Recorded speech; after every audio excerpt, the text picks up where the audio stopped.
भारत और रूस रक्षा साझेदारी में एक नई छलांग लगाने जा रहे हैं। दोनों देश अपनी अगली रक्षा परियोजना में महाराष्ट्र के नासिक में सुखोई 30 का निर्माण कर सकते हैं। स्पुतनिक इंडिया ने सूत्रों के आधार पर कहा कि इस प्रोजेक्ट के लिए चर्चा चल रही है और आने वाले समय में भारत में सुखोई 30 का बड़े पैमाने पर उत्पादन शुरू हो सकता है। प्रधानमंत्री नरेंद्र मोदी की हालिया रूस यात्रा के बाद संयुक्त बयान में भी कहा गया है कि दोनों देश रूसी मूल के हथियारों के पुर्जे के उत्पादन, मरम्मत और रखरखाव की दिशा में काम करने पर सहमत हुए हैं। रूसी तकनीक आधारित हथियारों के संयुक्त उत्पादन के जरिए भारत की जरूरतों को पूरा करने के बाद उन्हें निर्यात भी किया जाएगा। सूत्रों ने स्पुतनिक इंडिया को बताया कि नासिक स्थित हिंदुस्तान एरोनॉटिक्स लिमिटेड प्लांट में भारतीय वायुसेना के लिए रूसी मूल के लड़ाकू विमानों का निर्माण शुरू करने के लिए बातचीत चल रही है। 1964 में रूसी सहयोग से शुरू किया गया यह प्लांट MiG-21 और उसके बाद सुखोई 30 लड़ाकू विमानों के उत्पादन और रखरखाव में शामिल रहा है। इस प्लांट में सुखोई 30 लड़ाकू विमान का निर्माण शुरू हो सकता है।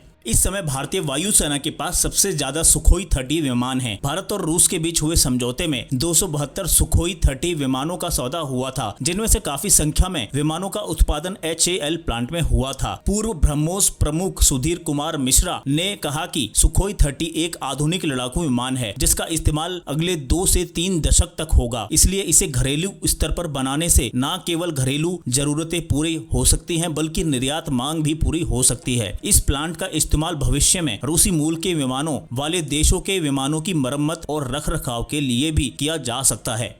तकनीक ट्रांसफर के बाद दुनिया के कई देशों में भारत में बने संयुक्त उत्पादों की मांग है। ऐसे संयुक्त रक्षा उत्पादों को खासकर वियतनाम और फिलीपींस जैसे सुदूर पूर्व के देशों के साथ साथ अफ्रीका और दक्षिण अमेरिका के कई देशों में निर्यात करने की संभावनाएं हैं। ब्रह्मोस के अलावा कई अन्य मेक इन इंडिया रक्षा उत्पादों सहित भारत रूस के संयुक्त उत्पादों में कई देशों ने रुचि दिखाई है। सुधीर कुमार मिश्रा का कहना है कि यह एक सफल बिजनेस मॉडल हो सकता है। पहले सब सिस्टम और फिर पूरा सिस्टम बनाने की प्रक्रिया में भारतीय रक्षा उद्योग को लाभ होगा। रूस और भारत लंबे समय से साथ मिलकर काम कर रहे हैं, इसलिए कम समय में ही अच्छे नतीजे सामने आएंगे। यह मॉडल मेक इन इंडिया पहल में मदद करेगा। तो दोस्तों, इस खबर में इतना ही। जल्द मिलते हैं अगली खबर के साथ। जब तक के लिए जय हिंद, वंदे मातरम। अगर वीडियो पसंद आया हो तो वीडियो को लाइक, शेयर, कमेंट और चैनल को सब्सक्राइब जरूर करें।